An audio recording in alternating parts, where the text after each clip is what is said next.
নমস্কার এবং যত্ন হাম্বাই এবং গুড নুন আমার সমস্ত ফেসবুকের বন্ধুদেরকে আজকে এই রোববারে আমার সমস্ত বন্ধুদেরকে ফেসবুকের বন্ধুদেরকে জানাই সোনালি দুপুরের শুভেচ্ছা।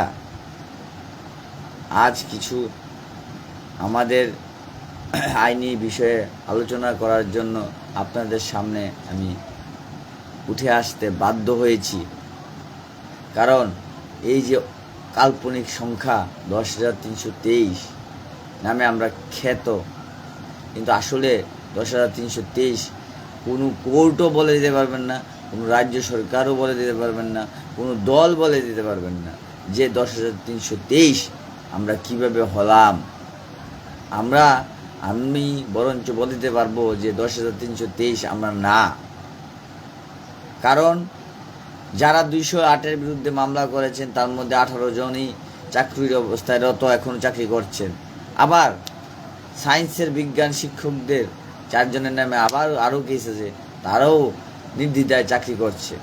কিন্তু ওয়ারেস আমরা এখন পর্যন্ত চাকরিরত অবস্থায় নেই। একটা কমন মেমোরেন্ডামের মাধ্যমে আমাদেরকে বের করে দেওয়া হয়েছিল। কবে? 7/5/2014 সালে একটা মহামান্য আদালত বিচারপতি দীপক গুপ্তার নেতৃত্বে এবং এসসি দাসের নেতৃত্বে একটা রায় দিয়েছিল। সেই রায়ে অর্থাৎ 7 মে 2014 সালে আমাদের নাকি চাকরি চলে গেছে। এটাই সরকারের এডুকেশন ডিপার্টমেন্টের বক্তব্য, কারণ আমাদের মাদার জাজমেন্ট অর্থাৎ 7 মে 2014 অর্থাৎ দীপক গুপ্তা এবং এসসি দাসের রায়ে আমাদের চাকরি চলে গেছে। এই জন্য আমরা চাকরি আর করতে পারবো না। কিন্তু তৎকালীন সরকার সেই রায়টাকে চ্যালেঞ্জ জানিয়ে আবার সুপ্রিম কোর্টে গিয়েছিলেন। সেখানে আবার বলা হয়, সুপ্রিম কোর্ট বলে দেন 29/3/2017 সালে আমাদের নাকি নিয়োগ প্রক্রিয়া এবং পলিসি দুটাই অসাংবিধানিক বলে আখ্যায়িত করেছেন। এর জন্য 29/3/2017 তারিখ থেকে আমাদের সবার চাকরি চলে গেছে। আমি আপনাদের মাধ্যমে ভারতের এবং ত্রিপুরা রাজ্যের সমস্ত যারা দর্শক দর্শকের সঙ্গে বসে আমার এই ভিডিওটা শুনছেন, তাদের কাছে করজোড়ে নিবেদন আমার, যে যদি 29/3/2017 সালে আমাদের চাকরি চলে গিয়ে থাকে, তারপরও কেন আমাদেরকে 2020-এর করোনাকালীন সময় পর্যন্ত স্কুলে রাখা হয়েছিল? কার সাথে রাখা হয়েছিল? আমি জানি আমার কোনো চাকরি যায়নি, কারণ আমাকে তো কেউ তো অযোগ্য বলেনি বা কেউ আমার নামে চ্যালেঞ্জ করেনি। যদি থেকে থাকে, আমি মাননীয় সরকারের বর্তমান মানবিক মুখ ডক্টর প্রফেসর মানিক শাহকে অনুরোধ করে বলছি, আমার নামে যদি কেউ কোনোদিন কোনো কেস করে থাকে, সেই কেসের যে আমার নামে কারা কেস করেছে সেই কেসটা রেফারেন্স হিসাবে দেখিয়ে আমাদেরকে টার্মিনেশন লেটার দিয়ে দেওয়ার জন্য। কারণ এই টার্মিনেশন দিয়ে দেওয়ার জন্যই আমরা আজকে 4.5 বছর ধরে একটা টাকাও পাচ্ছি না বলতে, আজকে আমাদের ঘরে বৃদ্ধ মা বাবা আছেন ছোট্ট শিশু আছেন, আমাদের আমার ওয়াইফ, তাহলে আজকে আমরা কোথায় যাব? এই যে 5-6 জনের পরিবার, প্রত্যেকের একদম ন্যূনতম 5-6 জনের পরিবার, কিন্তু রেশন কার্ডে গেলে দেখা যায় যে আমাদের রেশন চাকরিচ্যুত লেখা নেই। বলছেন রেশন কার্ডে যে আমরা নাকি চাকুরিরত অবস্থায় আছি, কারণ আমাদের নামের পাশে গভর্নমেন্ট সার্ভিস লেখা আছে। গভর্নমেন্ট সার্ভিস লেখা আছে এখন পর্যন্ত টিল ডেট। আমি সেই দিনও রেশন আনতে গিয়ে দেখতে পেলাম যে আমার রেশন কার্ডে এখনও লেখা আছে গভর্নমেন্ট ইন সার্ভিস। আমি কি এখন গভর্নমেন্ট সার্ভিসে কাজ করি? আমি করি না তো।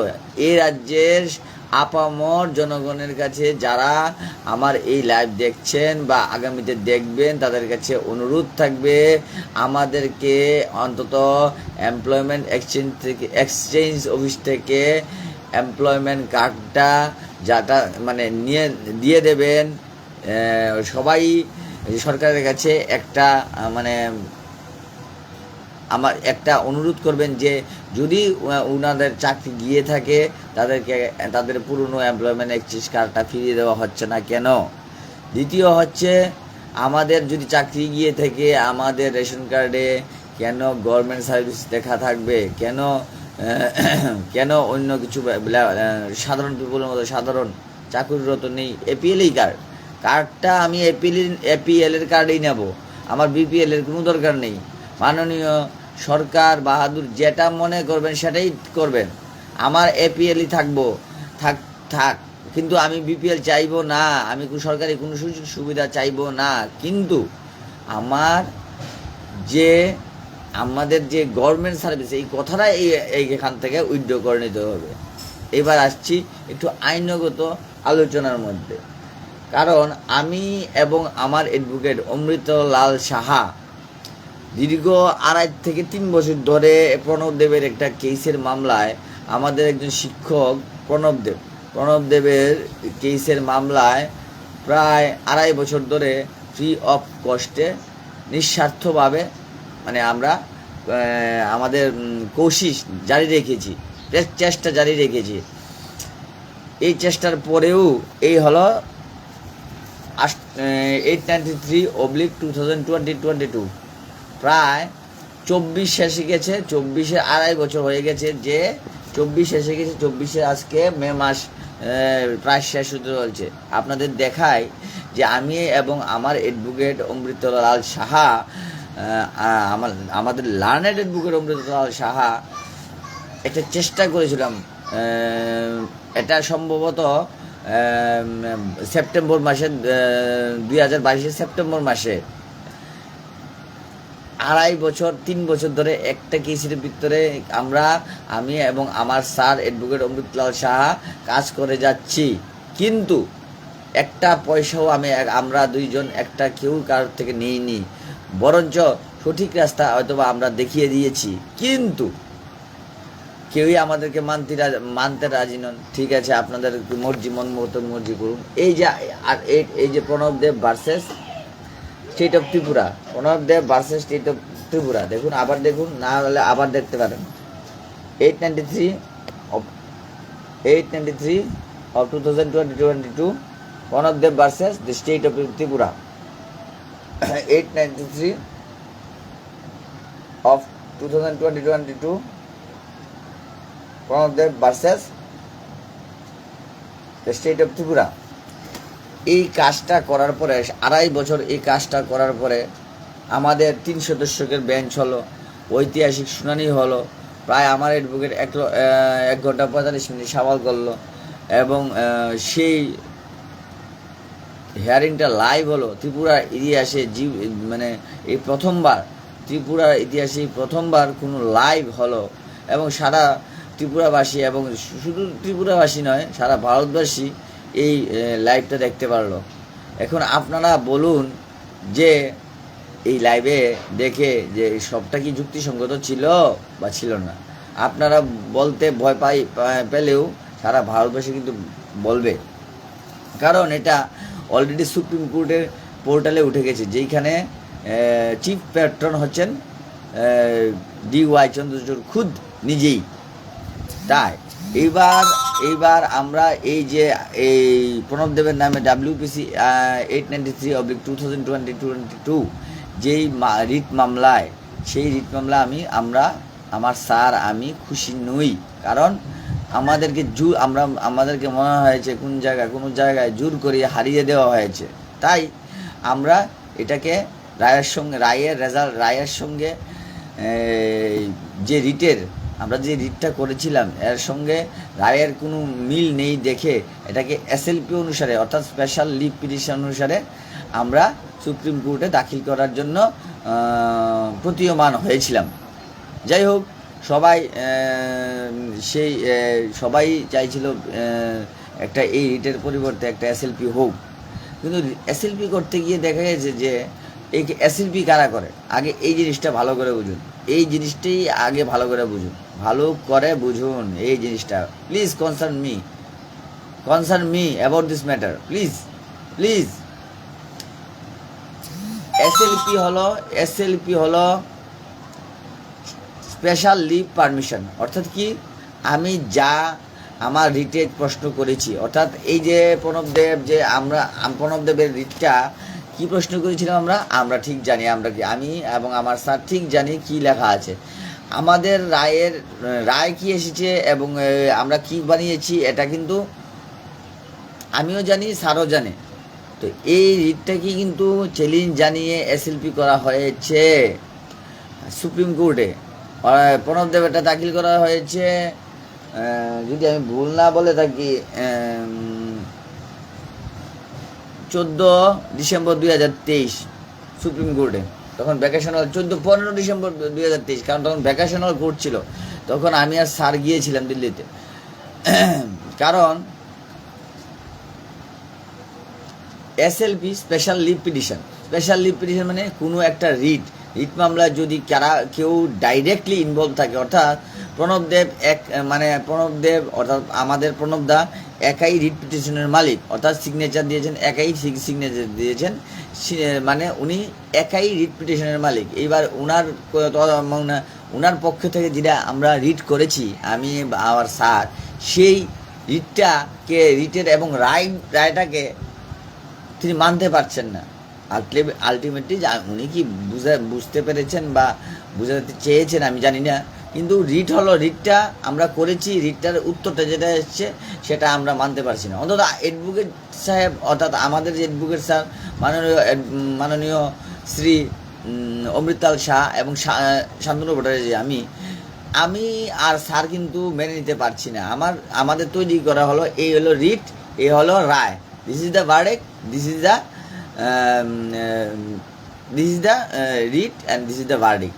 তো এই রিটটার মতো করে আমরা রিটটা যা চাইছিলাম, কিন্তু এখানে কিন্তু উত্তরে অর্থাৎ রায়ে ভার্ডিক্টে কিন্তু তা মিলছে না, তাই আমরা এসএলপির দিকে ধাবিত হয়েছিলাম। এবার আসছি এসএলপি। এবার রিটটার মধ্যে যারা রিটের মধ্যে থাকবে তারাই এসএলপিতে যেতে পারবে। এইবার দেখলাম কি দেখলাম যে নারায়ণ সূত্রধর নামে আমাদের একজন ব্যক্তি, আমাদের মধ্যেকার 10,323 বলুন 19 বলুন যে একজন ব্যক্তি দেখলাম সুপ্রিম কোর্টে কেস ফাইল করলো। এটাও আমি বলবো, এটাও প্রণবদার বৃহৎ মানসিকতার পরিচয় হয়তোবা, কারণ ওনারা 1 ডিসেম্বর 2023 কেস ফাইল করেছেন। ওনারা 1 ডিসেম্বর 2023 ফাইল করেছিলেন কেস করার জন্য, কিন্তু তারা একটা ডিফেক্টিভ বলে তারাটা এই স্কচ লিস্টে উঠেনি। কিন্তু 25 ডিসেম্বর হঠাৎ করে প্রণবদেব দাদা একটা গুগল মিট লিঙ্কের ব্যবস্থা করেছিলেন দিল্লি আমাদের উকিল তারিণী কামাখ্যা নায়ক এবং আমাদের অ্যাডভোকেট অমৃতলাল শাহর সঙ্গে। সেই মিটিংয়ে আমিও ছিলাম। দেখলাম কি সবাই এনটাইটেলড হয়ে গেছে, বিভিন্ন ডিস্ট্রিক্টের লোকটা এনটাইটেলড হয়ে গেছে। এই মানেটার কারণ কি জানি না, কিন্তু এর পরদিনই দেখলাম 25 ডিসেম্বর তারাও নারায়ণ সূত্রধর বাবু তারাও ডিফেক্ট লিস্ট ক্লিয়ার করে 26 তারিখ তাদের নাম সুপ্রিম কোর্টের পোর্টালে উঠিয়েছে। যাই হোক, প্রণবদার সৌজন্যতাই হোক বা প্রণবদার বদানতাই হোক, এটা তারা করতে সক্ষম হয়েছে। এটা কি কাঙ্ক্ষিত ছিল? আচ্ছা, এবার আসি এসএলপি এবং রিটের ব্যাপারে। রিট হলো 226 ও 227। এটা হলো 226 ও 227-এ আপনি যে কোনো হাইকোর্টে উচ্চ আদালতে আপনি রিট মামলা করতে পারেন। আর যেটা নাকি আমরা করেছি প্রণবদার ক্ষেত্রে আমি এবং স্যার এটা রিট মামলা করেছিলাম। এই মামলাটা রায় যা আমি এই মামলাটা দেখিয়েছিলাম, এই রিটটা করিয়েছিলাম। এই যে রিটটা আমি আর প্রণবদেব স্যার, এটা আমি জানেন নিশ্চয় যে উনি খালি সইয়ের মালিক বলে, যে প্রণবদা জানেন আমি আর স্যার এই পুরো রিটটা তৈরি করেছিলাম। আমার কষ্ট হয়, দুঃখ হয় যে এই রিটটার সমালোচনা যখন হয়, এই রিটটার গুরুত্ব যখন সাধারণ মানুষ অনুধাবন করতে পারে না, এই রিটটার যে গুরুত্বটা এই যে সাধারণ ফেসবুকে কয়েকজন লিখে গুরুত্ব মানে কি বলবো আর মানে অনুধাবন করতে পারেন না। আর 2 পাতা রিঠুক আর 5 পাতা রিঠুক, তুমি জাজ হো আর যা খুশি হো, তুমি এই জাজের এই রায়ে এই যে রিটটা করেছি আমাকে একটু বলে দিতে পারবেন কোনো এক্স রিটায়ার্ড জাজ, হ্যাঁ, যে এই রিটটার কোথায় গণ্ডগোল আছে? কোনো জাজ, আমি বলছি আপনারা তো বিভিন্ন মানে জাজ, এক্স জাজ এবং এক্স লয়ার সমস্তর সঙ্গে আপনারা সবাই দীর্ঘকালে জড়িত, কিন্তু আপনারা কি একদিনও লাভবান হয়েছেন? 4.5 বছর তো একটা নয়া পয়সাও, একটা ব্যাড পেনি আপনারা এনে দিতে পারেননি আমাদেরকে। আপনারা তো একটা ব্যাড পেনি আমাদের জন্য এনে দিতে পারেননি। তো এখন 4.5 বছর পরে শান্তনু ভট্টাচার্য একটু প্রয়াস করছে, এখন তার পিছনে কেন খুঁচাখুচি করছেন? আমি তো কারোর থেকে 1 টাকা পয়সাও নিইনি, 1 বিন্দু মাত্র পয়সাও নিইনি। আমি সবসময়ই আপনাদেরকে কোনো ঘটনাতে বিক্ষিপ্ত কোনো ঘটনাতে বা সাবলীল কোনো ঘটনাতেও আমি আপনাদেরকে ডেকে আনিনি। বলুন তো একবার আমার সঙ্গে চলো, আমার সঙ্গে চলুন, গেলে চাকরি হয়ে যাবে। আমি তো এরকমও বলিনি। এবং not only that but also আমি এরকম বলিও নি যে কেউ ব্যাংক খাতা দিয়ে ছেড়ে আসলে আমার স্যারের যে তাহলে তোরা চাকরি পেয়ে যাবি। সরকারে কালিমা লিপ্ত করেছি এইসব কথা বলে না, আমি এইসব বলিনি। না আমার সরকারকে কালিমা লিপ্ত করার অভ্যাস মানে ইচ্ছা আছে, না আমার মিথ্যা কথা বলে পুঁজি বাড়ানোর ইচ্ছা আছে। সুতরাং আপনাদের সবাই কাছে একটা বিনম্র অনুরোধ, প্রণবদারটা হলো SLP, নারায়ণ সূত্রধরটাও SLP। এবার নারায়ণ সূত্রধর কী করেছে? নারায়ণ সূত্রধরের যেদিন প্রণবদার, আমি যদি ভুল না করে দিই, 26 সেপ্টেম্বর 2022 আমাদেরটা শুনানি হয়েছিল। কবে? 26 সেপ্টেম্বর 2022 আমাদের রিট মামলাটা শুনানো হয়েছিল। এই রিট মামলাটা শোনানোর সময় ত্রিপুরার এই যে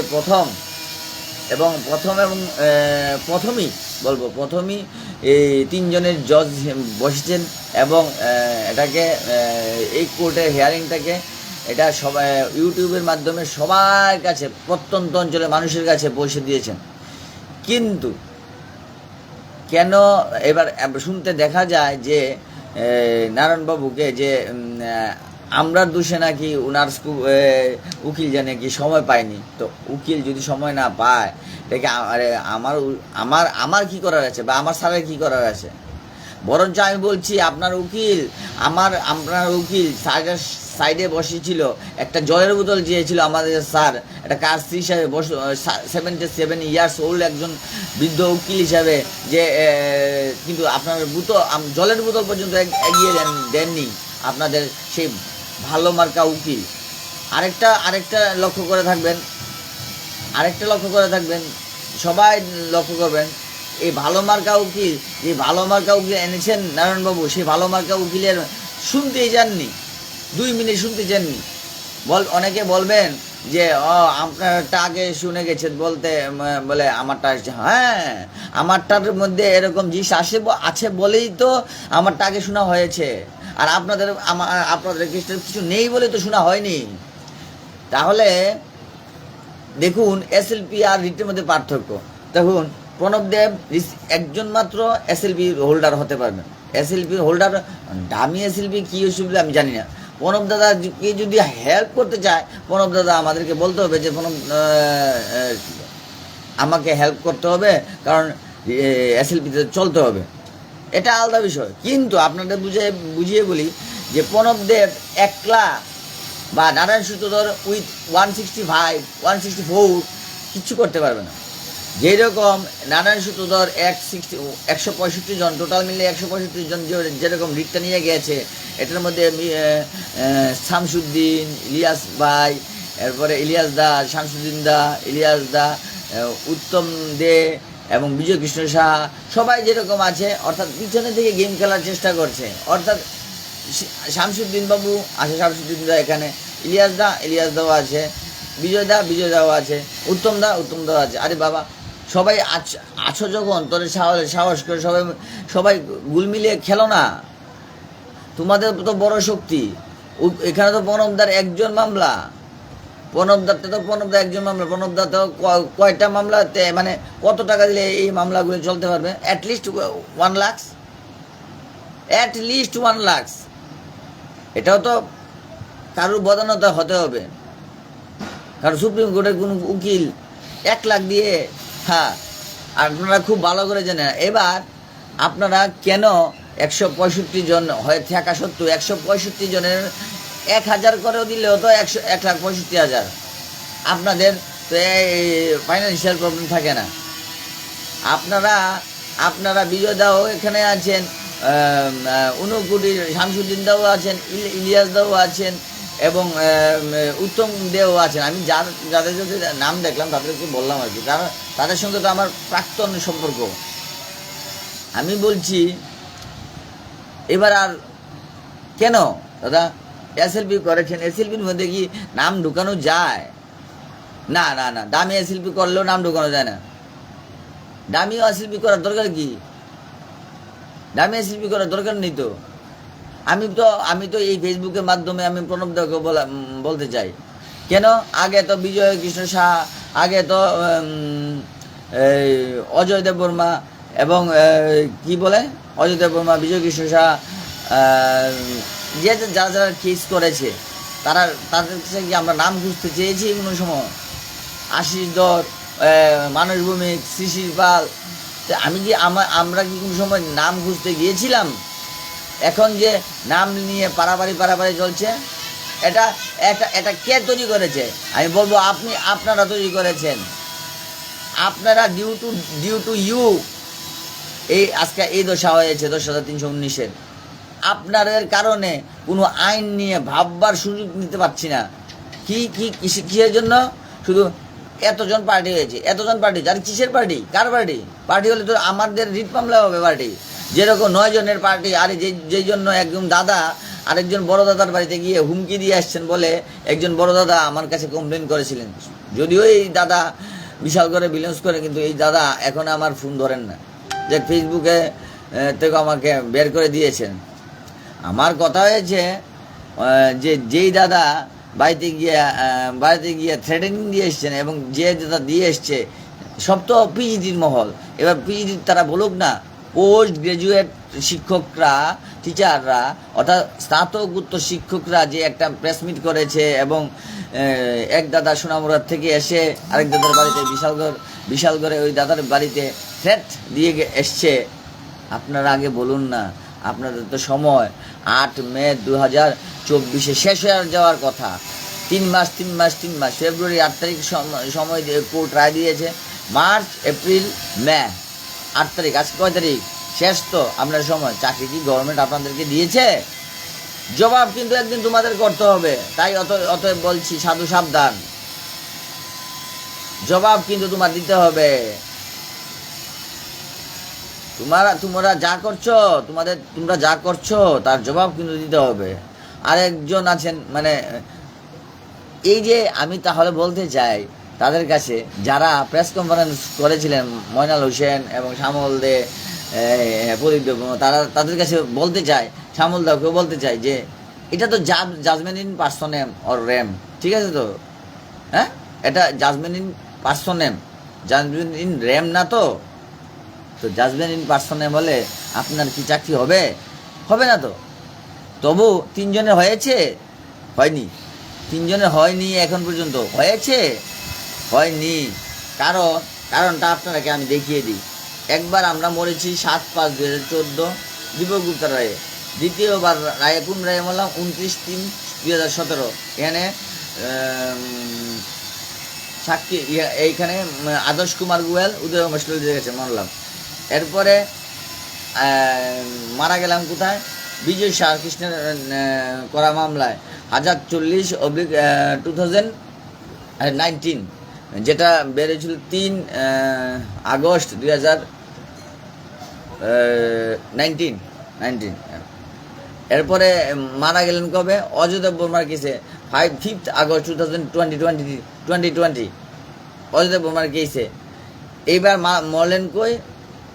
আপনি মরলেন এখন আবার এই প্রণবদার কেসে, কি যেটা 18/2022। তাহলে কাদম্বিনী মরিয়া প্রমাণ করিল সে মরে নাই, এরকমটাই তো হচ্ছে। কাদম্বিনী মরিয়া প্রমাণ করিল সে মরে নাই। কি আর বলবো, একজন লোক যদি 5 বার 6 বার করে মরে, তার ডেথ সার্টিফিকেটটা দেওয়া কি রাষ্ট্রের কর্তব্য নয়? অবশ্যই কর্তব্য।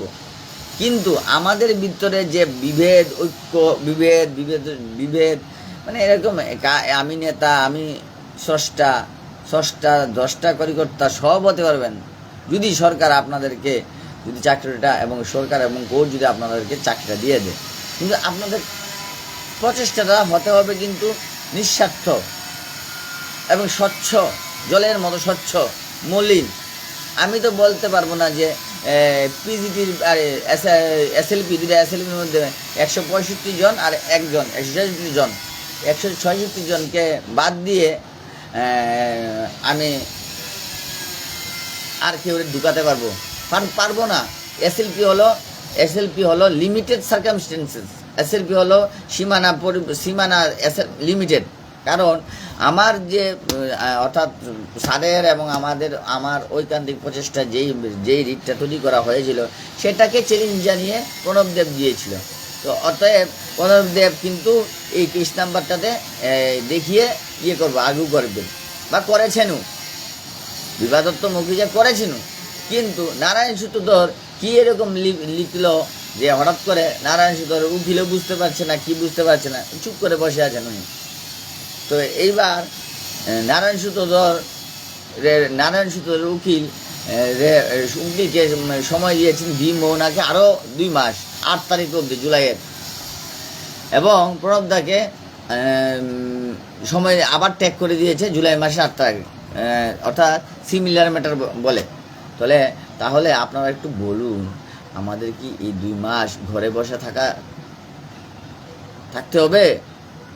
আমাদের কি এই 2 মাস ঘরে বসে থাকতে হবে? কারণ বিভিন্ন গ্রুপে দেখি আমি, যাদেরকে অনেকেই মিশতে চাইত না যাদের সঙ্গে, কিন্তু তারাই এখন আমাকে বলছে ঘরে বসে থাকো, কেউ দরকার হলে কাজ নাই তোর খইবাজ,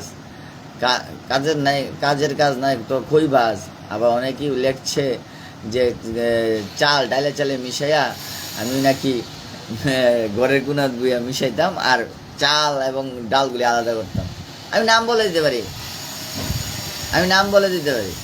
এখন আমাকে বলে ওরা যে উদয়পুরের বাসিন্দারা বলতে চালে এবং ডালে মিশিয়ে সেই ডালটাকে আলাদা করো। তো চালে ডালে মিশিয়েছি, এই জন্য বাড়িতে বসে আলাদা করছি। উদয়পুর থেকে একজন নেতৃত্ব, বিশাল নেতৃত্ব আমাকে এরকম বলছে। আমি ডাইরেক্টলি অ্যাটাক করবো। এখন তোমরা যদি স্যারের উপর থেকে বেশি বুঝো, তোমাদের কিচ্ছু করার নেই। এবার আপনারা বলতেই পারেন, ও মা, সাউথের দাক্ষিণাত্য একমাত্র 50,000 যিনি বলেছেন, তিনি আমাকে কীভাবে জর্জরিত করেছেন। দরকার হলে স্ক্রিনশট দিয়ে এই ফেসবুকের লাইভে দিয়ে দেব। আমি এখন আমার যে তৎকালীন এসএলপি অর্থাৎ হলো SLP, special leave petition, special leave petition লিভটা কার থেকে নেওয়া হবে? ওই যেই মামলাটাকে, রিট মামলাটাকে পরিচালনা করে আমরা হেরে গেছি মনে করে, কোর্ট আমাদেরকে হারিয়ে দিয়েছে। যেই মামলাটাকে আমরা মনে করছি আমরা হারিনি, সেই মামলাটাকে এসএলপি করা হয়, স্পেশাল লিভ পিটিশন। এটার যে সারাউন্ডিংটা, এটাই থাকে অল্প, যে এই রিটটার উপর দিয়ে অন্য কোনো কথা তারা এনটাইটেলড বা এনগেজ করতে পারবেন না।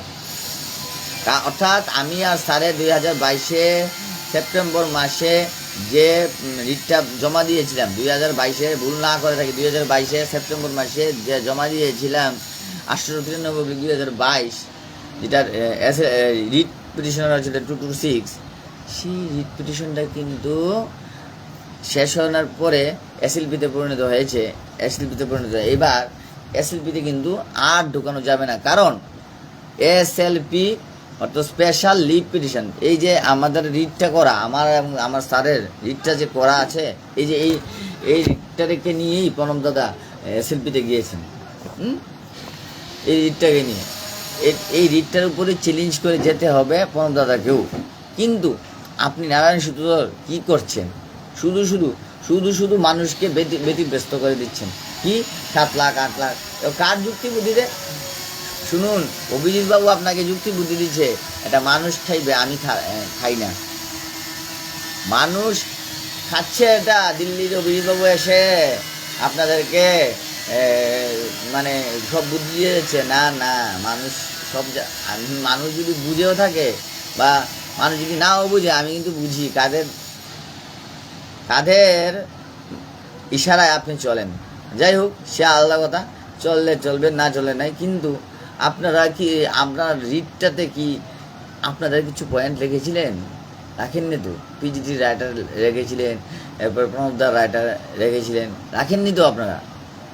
তো খেলা আপনারা তো ট্রান্সপারেন্ট ম্যানারে করেননি তো। হ্যাঁ, আপনারা ট্রান্সপারেন্ট ম্যানারে করেননি তো আপনারা। তো আমার শুধু 10,319 নেয়। আমার যারা আমার ফেসবুকের বন্ধু, তারা একটা বলবেন যে কবে নাগাদ একটা তাড়াতাড়ি অ্যাজ সুন অ্যাজ পসিবল একটা ঠিকানা ঠিক করে একটা টাইম দেখার জন্য। কারণ আরও 2 মাস পিছিয়ে গেল, কিন্তু প্রণবদার মামলাটা আরও 2 মাস পিছিয়ে গেল নারায়ণ সূত্রধরের সঙ্গে ট্যাগ হয়ে। তাহলে আমরা কি 2 মাস আরও বসে থাকবো? নিশ্চয় না। হ্যাঁ, প্লাস আমরা রিট, এবার আসছি রিট তো হাইকোর্টে হলো 226, ফেডারেল স্ট্রাকচার যেহেতু, যুক্তরাষ্ট্রীয় কাঠামো যেহেতু, federal and Democratic structure of India যেহেতু, আমাদের ভারতবর্ষ যুক্তরাষ্ট্রীয় কাঠামো এবং ডেমোক্রেটিক স্বাধীন গণতান্ত্রিক এবং যুক্তরাষ্ট্রীয় কাঠামো, সেই সূত্রে প্রত্যেকটা হাইকোর্টের কাছে ক্ষমতা দেওয়া আছে, ক্ষমতা সঠিকভাবে বন্টন করা হয়েছে। তো কীরকমভাবে বন্টন করা হয়েছে? যেখানে সুপ্রিম কোর্ট রিট গ্রহণ করতে পারে, সেই জায়গাতে প্রত্যেকটা হাইকোর্টকেও রিট গ্রহণ করার অনুমতি দেওয়া হয়েছে। তাই আর্টিকেলের রিটটা গ্রহণ করার নিয়ম হচ্ছে আর্টিকেল 226 আর 227। সেই রকম আমাদের supreme কোর্টও Article 32 itself is a fundamental right. That means Article 32 একটা হলো মৌলিক অধিকার, আর Article 32 is একটা মৌলিক অধিকার, ফান্ডামেন্টাল রাইটস। কোনো ফান্ডামেন্টাল রাইটস যদি আপনার ভায়োলেশন হয়ে থাকে, তখন আপনি Article 32 হিসাবে যুক্ত হতে পারেন। কিন্তু আমরা জানি বলেই যে Article 32 itself is a fundamental rights, এবং Article 32-র মাধ্যমে আমাদের সঙ্গে মৌলিক অধিকার লঙ্ঘিত হয়েছে, তাই আমরা Article 32-র মাধ্যমে বিভিন্ন কেসগুলি, রিটগুলি পরিচালনা করতে চাই। দেখুন, রিটটা, বিধান দাসের রিটটা কী হয়েছে? আমরা যা চেয়েছিলাম তা হয়েছে। আমাদেরকে লিবার্টি, আপনারা তো লিবার্টি বললে আবার চলে যান আবার নারায়ণ সূত্রধরের লিবার্টি। আরে নারায়ণ সূত্রধরের লিবার্টি না মশাই, আমাদের কিন্তু খুঁজতে হবে, খুঁজতে না, সামনেই আছে, খুঁজতে হবে না।